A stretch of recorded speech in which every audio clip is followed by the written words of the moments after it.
예수께서 이 12를 내보내시며 명하여 이르시되 이방인의 길로도 가지 말고 사마리아인의 고을에도 들어가지 말고 오히려 이스라엘 집에 잃어버린 양에게로 가라.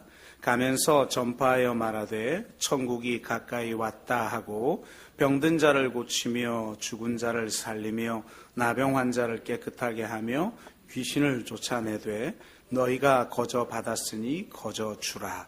너희 전대에 금이나 은이나 동을 가지지 말고 여행을 위하여 배낭이나 두벌 옷이나 신이나 지팡이를 가지지 말라. 이는 일꾼이 자기의 먹을 것을 받는 것이 마땅함이라. 어떤 성이나 마을에 들어가든지 그 중에 합당한 자를 찾아내어 너희가 떠나기까지 거기서 머물라. 또 그 집에 들어가면서 평안하기를 빌라. 그 집이 이에 합당하면 너희 빈 평안이 거기 임할 것이요 만일 합당하지 아니하면 그 평안이 너희에게 돌아올 것이니라. 아멘.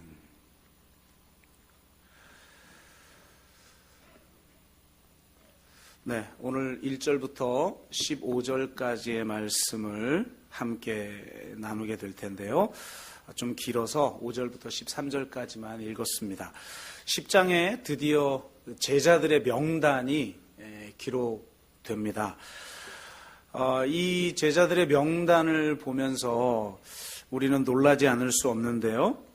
제자들의 명단을 보면 도저히 함께 할 수 없는 사람들이 함께 하고 있는 것을 볼 수가 있습니다. 기질적으로도 다르고 또 직업으로도 서로 차이가 나고 또 배운 자와 배우지 않은 자들이 함께 어울리고 있는 모습을 보게 되는데요. 가장 충격적인 것은 예수님의 제자 공동체 안에 세리와 열혈당원이 함께 있다는 겁니다. 여러분, 열혈당원과 세리는 도저히 함께할 수 없는 사람들이죠. 세리는 민족 반역자로 알려져 있죠. 그래서 저 세리만큼은 하나님 나라 백성이 될 수 없다.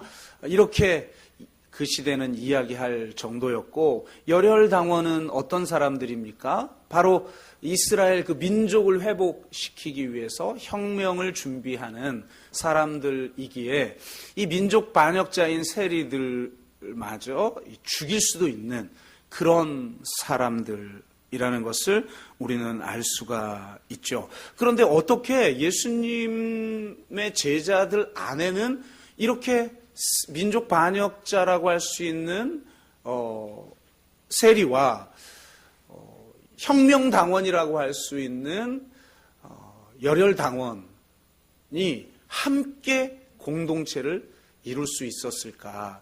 정말 놀라지 않을 수가 없고, 이것을 가능하게 만든 복음의 능력은 도대체 무엇인가?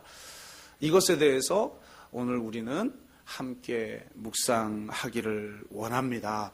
도저히 함께 할 수 없는 것 같은 사람들도 함께 하시는 복음의 능력을 통해서 하나님은 어떤 공동체를 세우길 원하시고 그 공동체를 통해서 어떤 일을 하길 원하시는지에 대해서 오늘 우리가 같이 말씀을 나누도록 하겠습니다. 정말 저희 교회가 이런 교회가 되기를 주의 이름으로 축복합니다. 한국 교회는 어쩌면 이렇게 표현할 수도 있을 것 같아요. 세리들은 많은 것 같은데 혁명당원은 별로 없는 그런 교회의 모습이 아니겠는가. 더군다나 세리들이 회개하면 괜찮은데 별로 회개한 것 같지도 않은 세리들이 참 많은 이런 어떤 형국이지 않은가. 이런 모습을 바라보면서 우리는 정말 우리 교회 안에 정말 세리들과 혁명당원들이 함께 하나가 되는 놀라운 역사가 있기를 바라고, 좌파와 우파가 하나가 되고 현대적인 사람들과 전통적인 사람들이 하나가 되고 노인 세대와 젊은 세대가 진정으로 하나가 되어지는 그런 복음의 능력이 살아있는 공동체가 되기를 주의 이름으로 축복합니다. 오늘 본문을 보면 독특한 단어가 하나 나오는데요. 바로 사도라는 단어입니다. 이전까지는 그냥 제자라고 표현하다가 드디어 오늘 이 제자들의 명단을 이야기하면서 12사도의 이름은 이러하다라고 말을 합니다. 사도라는 단어가 처음으로 언급되고 있는데요. 이것은 제자들의 정체성을 우리에게 보여주는 것이죠. 제자는 누구입니까? 예수님을 따라가는 자, 이 제자죠. 사도는 뭡니까? 보냄받은 자라는 뜻입니다. 그러니까 제자의 본질은 이 세상으로 보냄받았다는 겁니다. 이것이 바로 주님을 따르는 길의 핵심이라는 거예요. 주님이 이렇게 말씀하시죠. 하나님이 나를 이 세상에 보낸 것처럼 나도 너희를 이 세상에 보내노라 라고 말씀하십니다. 그러니까 예수 그리스도의 정체성의 가장 중요한 측면 중 하나가 뭐냐면 이 세상으로 보냄받았다는 겁니다. 그렇게 이 세상으로 보냄받은 것처럼 예수님이 그런 것처럼 예수님을 따르는 제자들도 마땅히 이 세상으로 보냄받아야 된다는 거예요. 그래서 제자들을 호칭하기를 사도다, 보냄받은 자다라고 이야기를 하는 것입니다. 그래서 5절에 보면 12를 내보내시며 이렇게 말하고 있죠. 그러니까 제자됨의 핵심은 바로 내보냄에 있다. 이 세상 한가운데로 보냄받은 자들이 제자다라는 것을 우리가 알 수가 있습니다. 세상에 보냄받아 무엇을 합니까? 바로 이 세상으로 보냄받아 주님이 하신 일을 우리도 하는 것이죠. 가르치고 선포하고 치유하는 것입니다. 앉아서 가만히 사람들이 오기를 기다리는 것이 아니라 세상 한가운데로 나아가는 자들이 바로 제자들이죠. 7절에 보니까 가면서 전파하여 말하되 라고 말합니다. 사람들 끌어모아가지고 전파하는 게 아니라는 거예요. 가면서 전파하여 말하되 하나님의 나라가 가까웠다. 그러면서 치유 사역을 하죠. 지난주 우리가 살펴본 것처럼 치유 사역은 단순히 병 고치는 외적인 형태의 일을 말하는 것이 아니라 하나님의 나라를 지금 여기 이 땅 가운데 실체화시키는, 가시화시키는, 구체화시키는 사역이다라는 말씀을 드렸습니다. 가르치고 선포하고 치유하는 것을 통해서 하나님의 나라를 맛보게 하고 하나님의 나라가 무엇인지를 실체화시키는 사역을 하는 사람들이 바로 사도이고 바로 제자들인 것이죠. 그런데 오늘 8절을 보면 치유 사역에 대해서 강조를 하면서 독특한 표현을 하고 있는데요. 이렇게 말합니다. 너희가 거저받았으니 거저주라. 이 말의 1차적 의미는 너희가 치유 사역을 하면서 돈을 받지 말라. 이런 문자적인 의미를 가지고 있는 것이죠. 왜 도대체 돈을 받지 말라, 보상을 바라지 말라라고 이야기를 했을까요? 첫째는 우리가 받은 것이 너무나 크기 때문에 그렇습니다. 여러분, 우리는 다 십자가의 은혜를 경험한 사람들입니다. 하나님의 아들이신 예수 그리스도가 이 땅에 성육신하셔서 공생애를 사시고 우리를 위해서 십자가에서 죽으시고 부활하셨습니다. 자신의 생명까지 아낌없이 내어주셨습니다. 도대체 이 은혜를 어떻게 이 세상의 가치로 평가할 수 있으며 어떻게 값을 매길 수가 있겠습니까? 예수 그리스도, 하나님의 아들이신 그분의 생명을 도대체 어떻게 값을 매길 수 있으며 이 세상의 가치와 어떻게 비교할 수 있습니까? 그렇기 때문에 예수님은 자신의 생명을 그저 값없이 은혜로 선물로 우리에게 내어주실 수밖에 없었던 것입니다. 값으로 따질 수 있어야 대가를 요구하겠지만 값으로 따질 수 없는, 이 세상의 어떤 가치로도 비교할 수 없는 그 은혜를 우리가 거저 받은 것 아닙니까? 그러니 정말 그 구원을 우리에게 거저 주실 수밖에 없지요. 그 은혜가 너무 크다는 겁니다. 여러분, 우리가 복권 당첨이 됐어요. 평소에 잘 안 빌려줘도 누가 10만 원 빌려달라고 그러면 줍니까? 안 줍니까? 그래도 안 줘요? 굉장히 완악한 영혼인데. 아니, 우리가 1만 달란트 빚진 자가 탕감이 됐어요. 데나리온 나에게 빚진 거 그냥 탕감해 줄 수 있죠. 진짜 그 은혜를 경험한 사람이라면. 그러니 우리가 받은 은혜가 너무 크니 거저 주라는 겁니다. 우리가 거저 받았으니 거저 주라는 거예요. 둘째로, 거저 주지 않으면 우리가 받은 은혜의 값어치를 손상시키고 치유의 행위의 순수성을 더럽히기 때문입니다. 만약 우리가 보상을 바란다면 우리가 얻은 것도 보상을 통해서 얻은 것이라는 생각을 가졌기 때문이에요. 내가 노력해서, 내가 자격이 있어서, 내가 구원을 얻을 수 있다고 생각하면 그것을 보상받고 싶은 거죠. 그 보상으로 주어진 구원이라고 생각한다면 나의 삶도 보상을 바라며 사역을 합니다. 그러나 내가 전적인 은혜로 구원을 받은 자라면, 내가 전적인 은혜로 아무 자격이 없는 우리가 사명자가 되었다면 우리는 그저 내 생명까지도 아낌없이 바치면서도 나는 무익한 종입니다 라고 고백할 수밖에 없는 자인 줄로 믿습니다. 우리가 거저 주지 않으면 우리가 받은 것이 거저 받은 것이 아님을 반증하는 것이 되어 정말 그 거저 받은 은혜를 더럽힌다라고 하는 사실을 반드시 기억하시길 바랍니다. 그래서 그냥 거저 주는 겁니다. 보상받기 위해서 자신을 날리고 자신을 내세우고 하지 않는 것이죠. 어떤 선교사 부인이 수술을 받으러 한국에 왔다고 그래요. 그 소식을 듣고 어떻게 들었는지 얼굴도 모르는 사람이 선교사를 찾아와서 흔쾌히 수술비를 지불했다고 합니다. 너무 감사해서 연락처나 주소는 몰라도 이름이라도 그래도 가르쳐 주셔야 되지 않냐, 그렇게 얘기를 했더니 이분이 이렇게 말하고 그냥 가버리더라는 거예요. 성경에 보니까 선한 사마리아인의 이름이 기록되어 있지 않더이다. 그저 선한 행위를 할 뿐 자신의 이름을 드러내지 않는 것, 거저 받았으니 그저 거저 주는 것, 이것이 그리스도인의 삶이 아니냐라는 것이죠. 하지만 오늘 본문은 더 중요한 의미를 우리에게 보여줍니다.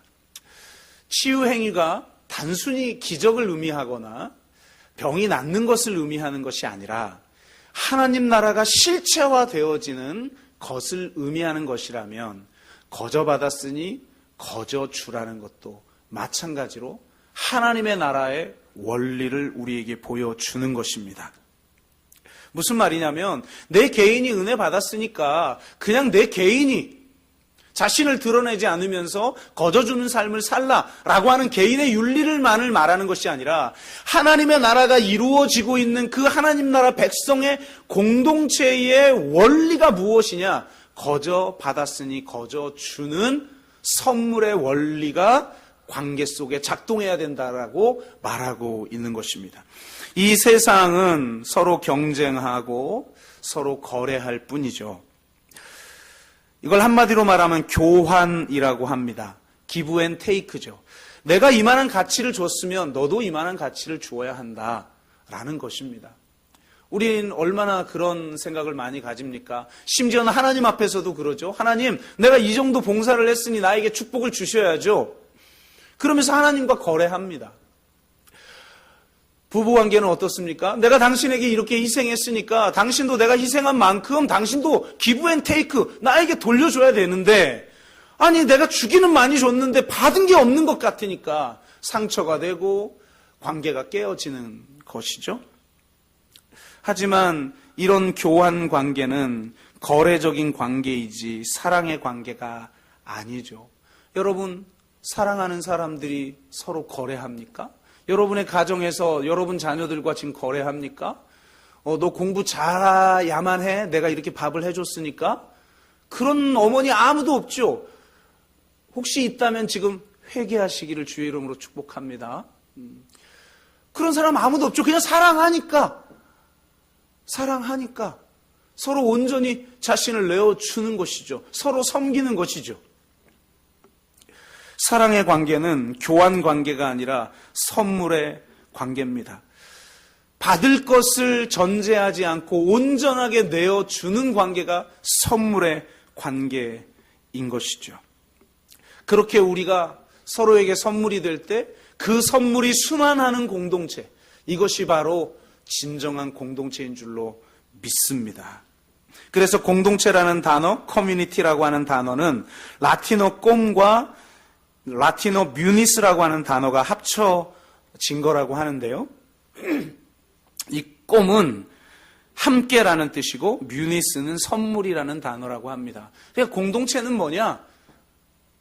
서로가 서로에게 선물이 되는 관계, 선물로 하나가 되는 관계, 이것이 바로 공동체라는 것이죠.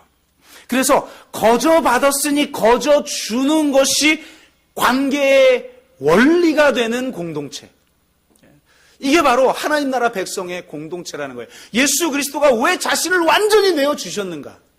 인간은 사랑받아야만 사랑할 수 있는 존재이기 때문에 정말 비교할 수 없는 사랑을 우리에게 주심으로 그 사랑을 경험하는 자들이 서로에게 선물이 되도록 하기 위해서 주님이 이 세상에 오셔서 자신의 생명까지 아낌없이 선물로 주신 줄로 믿습니다. 여러분, 우리는 주님의 은혜 아니면 하나가 될 수 없어요. 세리와 열혈당원이 여러분 하나 될 수 있습니까? 저는 안 된다고 봐요. 제가 교회를 해보니까 아이고 무슨 세리와 열혈당원?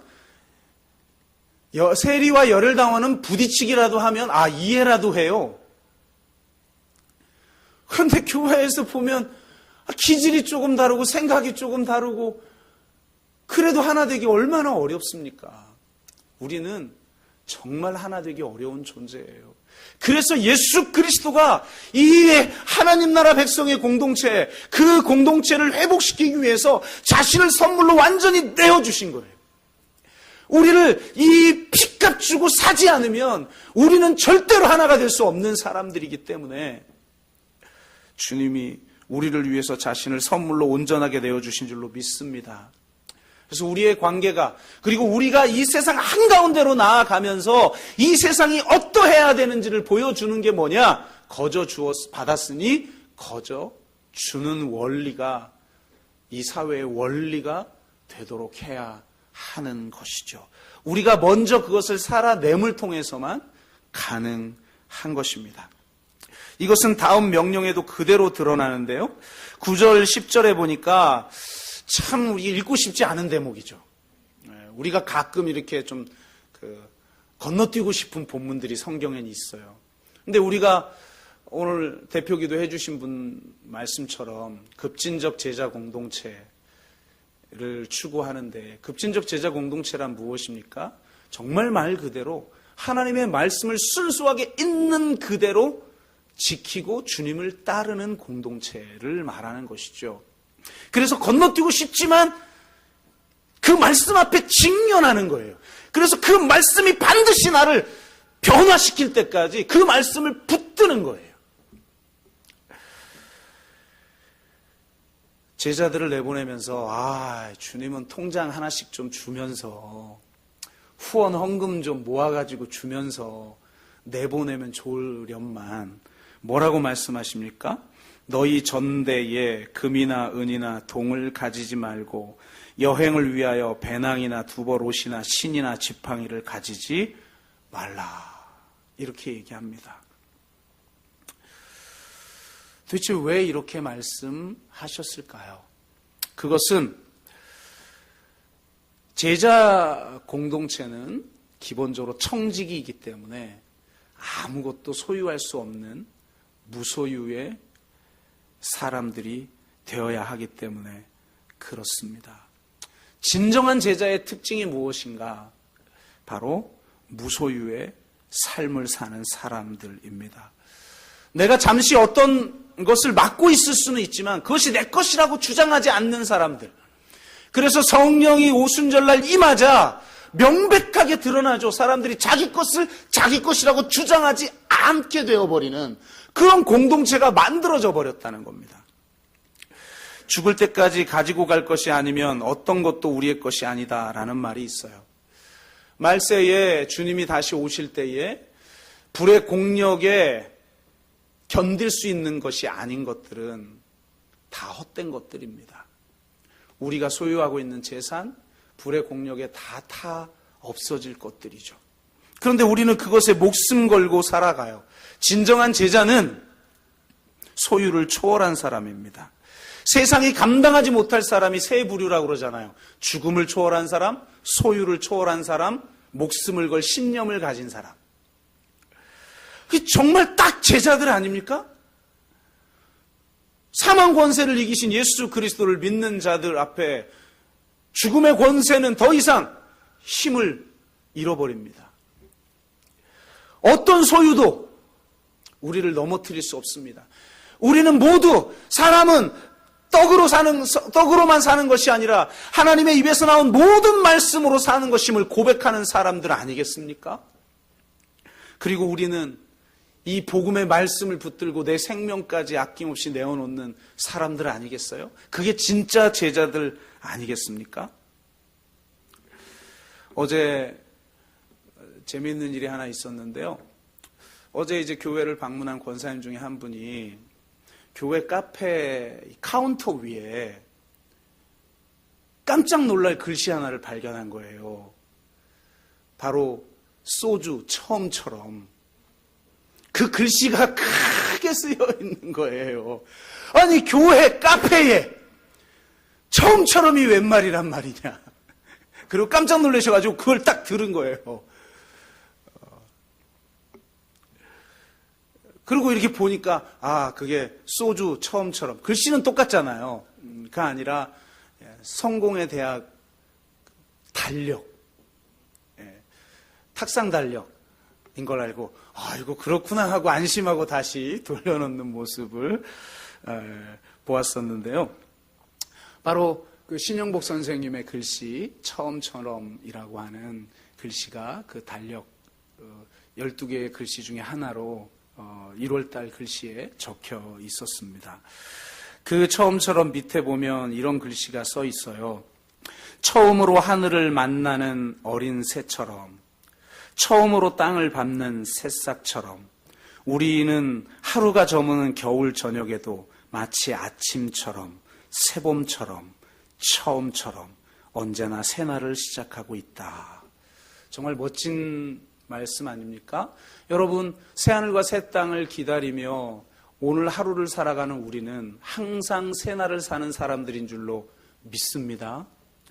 정말 그렇게 살아가시길 바라요. 그런데 이 처음처럼이라는 글씨는 원래 신영복 선생님이 쓴 책 처음처럼이라는 것에 그 표지 글씨로 쓰여져 있죠.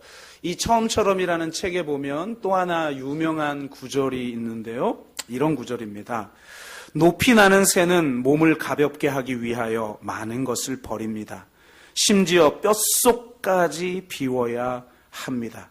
무심히 하늘을 나는 새 한 마리가 가르쳐주는 이야기입니다. 이런 대목이 나옵니다.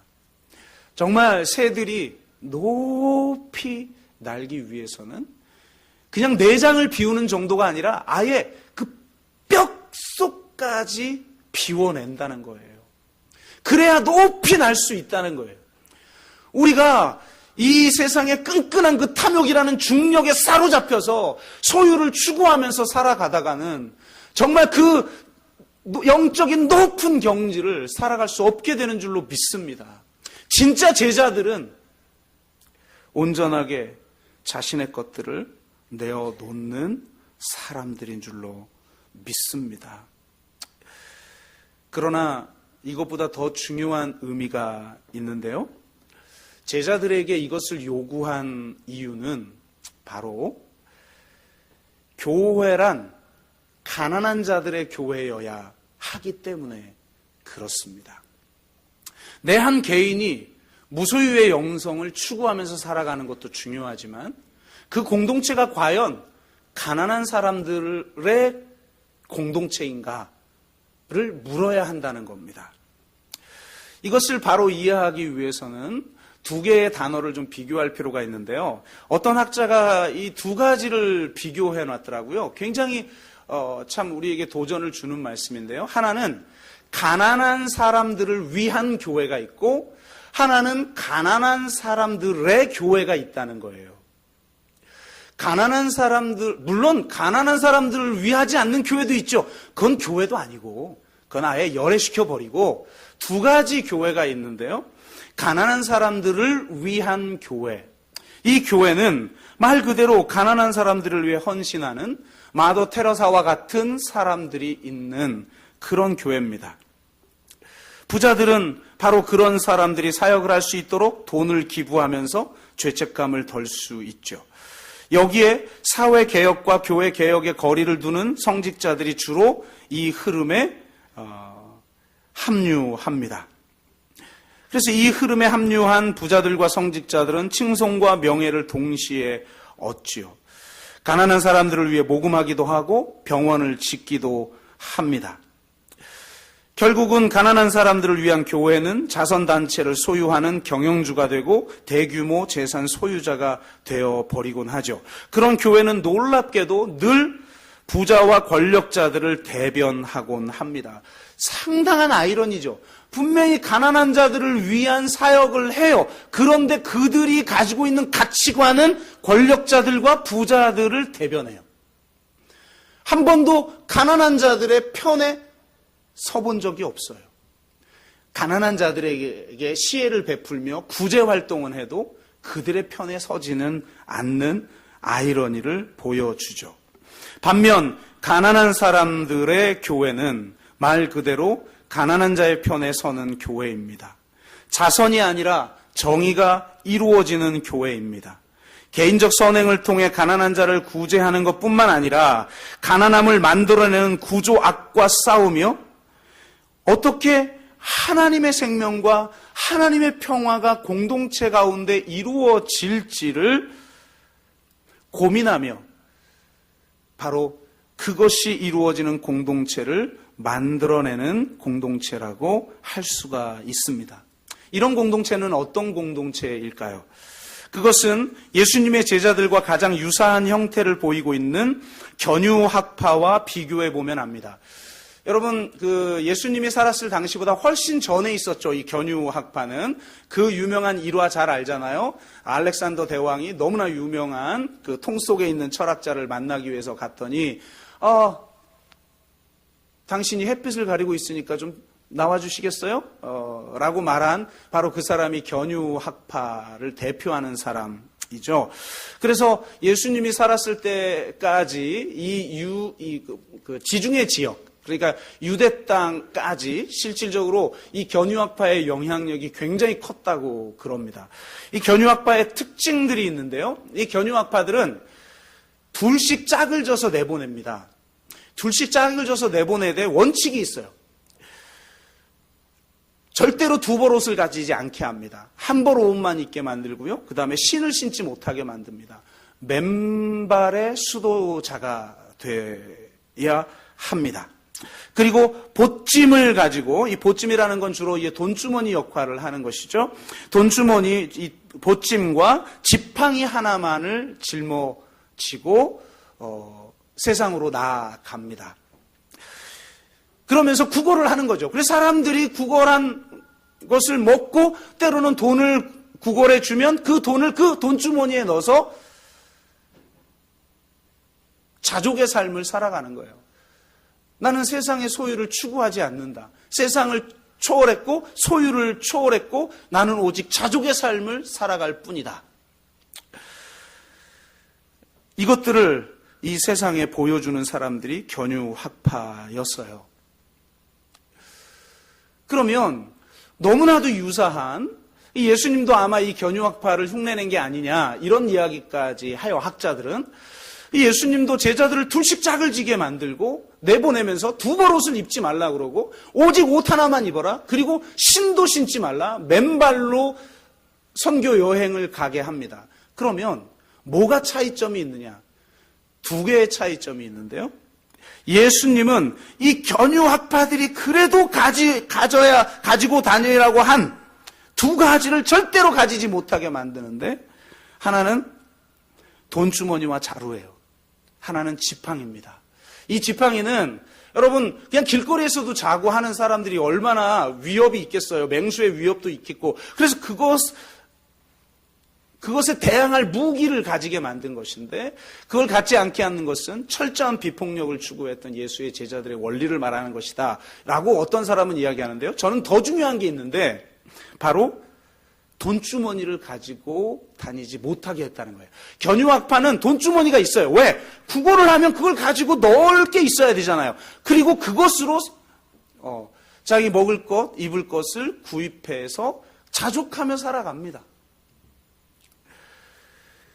전에 한번 제가 그런 말씀 드린 적이 있잖아요. 저 대전에 매스컴에도 나온 거지가 있는데 얼마나 동냥을 잘하는지 한 달 수입이 1,000만 원이라고. 그래서 아주 매스컴에 대서특필됐는데 그 사람이 그랬다고 그러잖아요. 내가 비법을 알려주겠다. 찾아올 사람은 찾아와라. 근데 한 가지 원칙이 있다. 거지가 돼야 된다. 놀랍죠. 한 달 수익이 1,000만 원인데 이 사람은 거지로 살아요. 그냥 견유학파의 삶을 살아가는 거죠. 근데 제자들은 그 돈주머니도 가지지 못하게 만든 거예요. 왜 그러셨을까? 예수님의 제자들을 향해서 예수님이 살아가야 될 삶의 모범을 보여주시면서 그들이 살아야 될 삶은 내 한 개인이 소유의식을 초월해서 자족하며 살아가는 삶을 살도록 이 세상에 보낸 게 아니에요. 나는 소유를 초월한 삶을 산다라고 세상 앞에 자랑하려고 그렇게 살아가는 삶을 살라고 한 게 아니에요. 그 돈주머니를 아예 들고 가지 못하게 만들어요. 그럼 돈주머니가 없으면 어떻게 해야 되느냐? 철저하게 타인에게 의존해야 돼요. 그래서 주님의 근원적인 목적은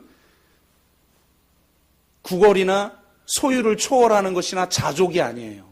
주님이 제자들을 내보내면서 궁극적으로 하라고 하는 말씀은 어느 집에든지 너희를 받아들이는 그 합당한 자, 오늘 본문에 보면 합당한 자라고 되어 있는데 그 합당한 자가 너희를 받아들이거든 그 집에 들어가서 그냥 살아라 라는 거예요.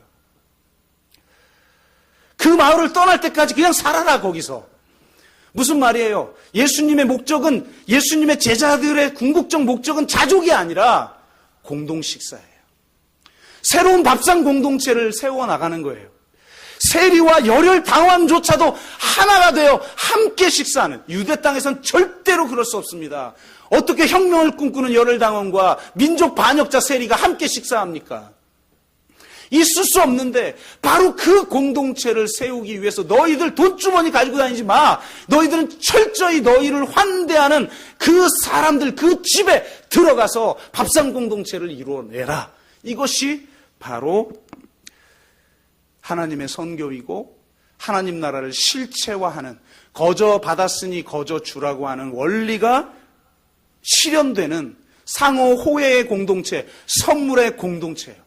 그래서 자기를 환대한 그 집에 들어가서 제자들은 평안을 빕니다. 그리고 그 평안을 비는 제자들을 받아들이는 사람은 그들의 선포하는 복음을 받아들일 뿐만 아니라 그들을 환대하죠. 바로 이 환대의 공동체, 상호 호혜의 공동체, 선물의 공동체, 온전하게 축복하고 온전하게 서로를 환대하는 공동체를 세우기 위한 것이라는 거예요. 이걸 어떻게 할 수 있느냐? 이 당시에는요, 여행을 하면 낯선 동네에 가도 그냥 아무 집에나 들어갑니다. 노크를 합니다. 그러면 이 환대의 문화가 있어가지고 이 나그네가 그 마을에 들어오면 이 나그네를 대접하기 위해서 서로 경쟁하는 그런 문화가 이 시대의 문화였어요. 근데 만약 그 나그네를 그 마을이 영접하지 않으면 그 마을은 불명예스러운 마을, 수치를 당하는 마을이 돼요. 자칫 이 사막 기후인 이 땅에 나그네를 영접하지 않으면 그 나그네가 광야 한가운데서 죽을지도 모르는 거예요. 그러니까 한마디로 죽음으로 내몬 거예요. 그리고 그 죽음의 책임은 누구냐? 그들을 영접하지 않은 그 마을, 그 집에 있는 거예요. 그래서 내가 낯선 마을에 갔는데 나를 환대하지 않잖아요? 그러면 그 마을 밖으로 나가면서 발에 먼지를 이렇게 털게 돼 있어요. 오늘 성경에도 우리가 읽진 않았지만 14절을 보면 놀랍게도 발에 먼지를 털어버리라고 나와 있어요. 너희를 영접하지 않거든 발에 먼지를 털어버려라. 그러면서 그 마을은 환난 날에 뭐라고 돼 있습니까? 소돔과 고모라보다 견디기가 어려울 것이다. 왜 하필이면 소돔과 고모라를 얘기합니까? 우린 창세기 강해하면서 말씀을 나눴죠. 바로 나그네를 환대하지 않은 공동체, 나그네에게 폭력을 행사하려고 하는 공동체, 그게 바로 소돔과 고모라죠. 일부러 예수님은 소돔과 고모라를 예를 들면서 지금 대조시키고 있는 거예요. 진짜 복음, 너희 힘으로는 불가능하지만 하나님의 아들을 이 땅 가운데 보내서 이제 진정한 하나님의 나라를 이루었다. 그분이 너희의 모든 죄를, 이 공동체에 들어오려면 거룩한 백성이 돼야 되는데 너희는 죄 많은 백성들이다.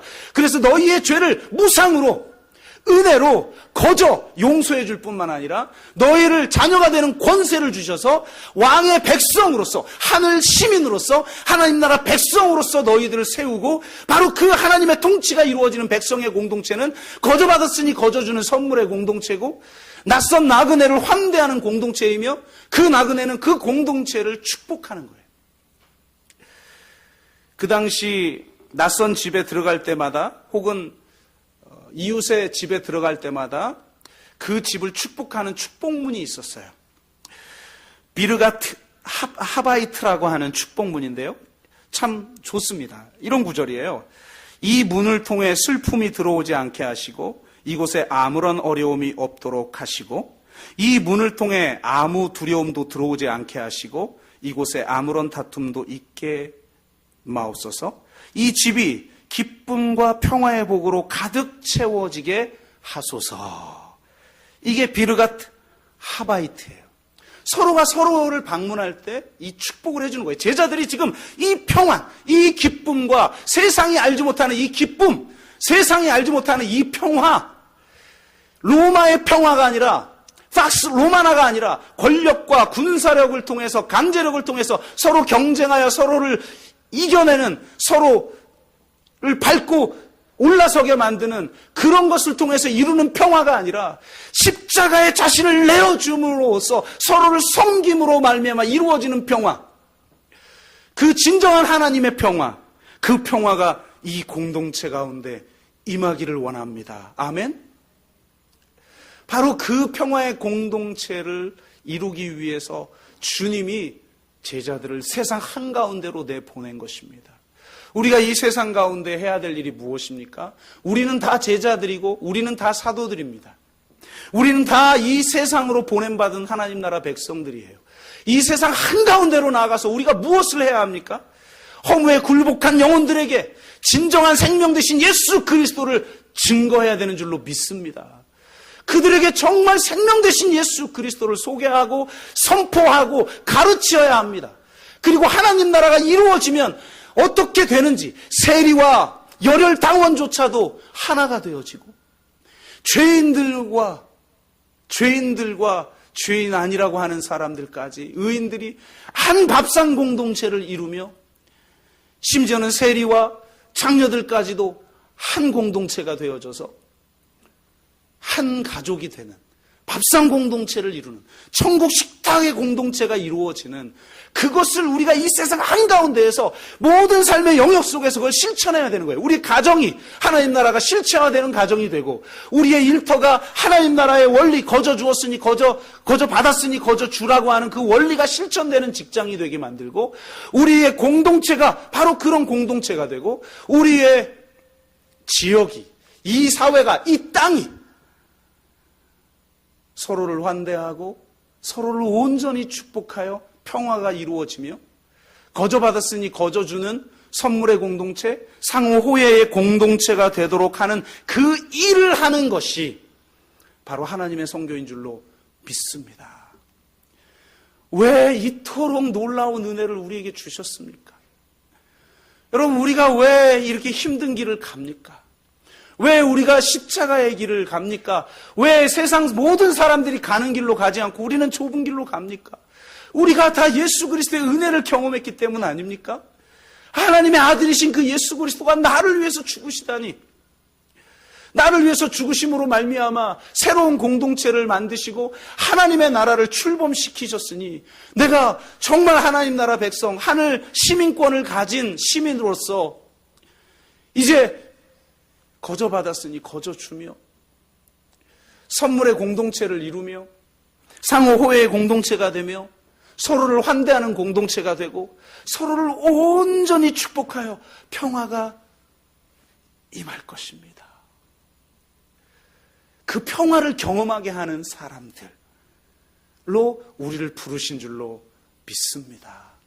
저와 여러분이 정말 2019년 한 해 동안에 하나님께서 우리를 통해 이 일을 하기를 원하신다라는 걸 믿고 정말 믿음으로 반응하시기를 주의 이름으로 축원하고, 이건 절대로 우리 힘으로 할 수 없다는 것, 우리의 비전은 우리의 힘으로 할 수 없다는 걸 철저하게 여러분 인정하시고 주의 은혜를 구하시기를 주의 이름으로 축복합니다.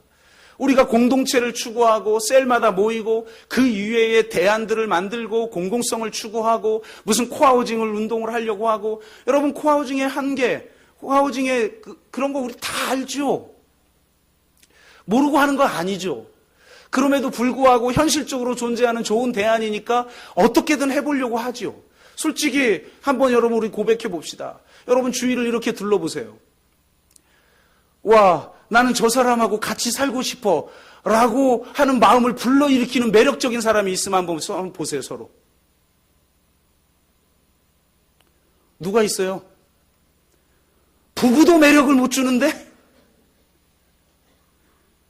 근데 왜 우리는 저 사람하고 함께 살면 얼마나 좋을까라고 하는 그런 매력적인 사람들도 아닌데 왜 이렇게 힘들게 공동체를 만들려고 하고 왜 이렇게 어려운 길을 가려고 합니까? 그것은 오직 십자가의 은혜 때문입니다. 오직 하나님 나라 복음 때문입니다. 다른 어떤 이유도 없어요. 주님이 우리를 부르셨기 때문입니다. 그리고 주님이 일하실 것이기 때문이고 주님이 은혜를 주실 것이고 주님이 능력을 주실 것이고 우리가 믿기 때문입니다. 이 믿음이 없다면 하고 싶지도 않아요. 정말 여러분 하나님의 은혜가 우리 공동체를 사로잡는 십자가의 그 피 묻은 복음이 정말 우리 안에서 꿈틀거리며 우리의 삶을 변화시키는, 그래서 하나님 나라가 우리 공동체를 통해 우리가 증거하는 말씀을 통해 실체화되어지는 그런 역사가 있기를 주의 이름으로 축복합니다. 기도합니다. 제가 마무리 기도하겠습니다. 하나님, 우리는 제자이고 우리는 세상으로 보냄받은 자들입니다. 세상으로 나아가면서 하나님 나라가 이루어졌다고 선포하고 하나님 나라를 이루신 예수 그리스도를 증거하고 병을 고치며 가르치며 선포하며 하나님이 핏값 주고 사신 공동체가 하나님 나라를 드러내는 공동체가 되기 위해 우리가 어떤 헌신을 해야 할 것인가를 고민하며 그 대안들을 이루어 나가기 위해서 한 번도 밟지 않은 그 미답지의 길을 걸어가는 믿음의 모험을 감행하게 하시니 감사합니다. 비판하긴 쉬우나 더 어려운 것은 위에서 기도하고 축복하고 평안을 비는 것이고 서로 선물이 되어 선물의 공동체를 이루어 가는 것인 줄로 믿습니다. 우리 안에 있는 모든 육적인 것들이 십자가에 못 박히고 오직 하나님의 은혜와 하나님의 사랑만이 우리를 사로잡는 공동체가 되게 하실 줄 믿사옵고 감사드리며 예수 그리스도의 이름으로 기도드리옵나이다. 아멘.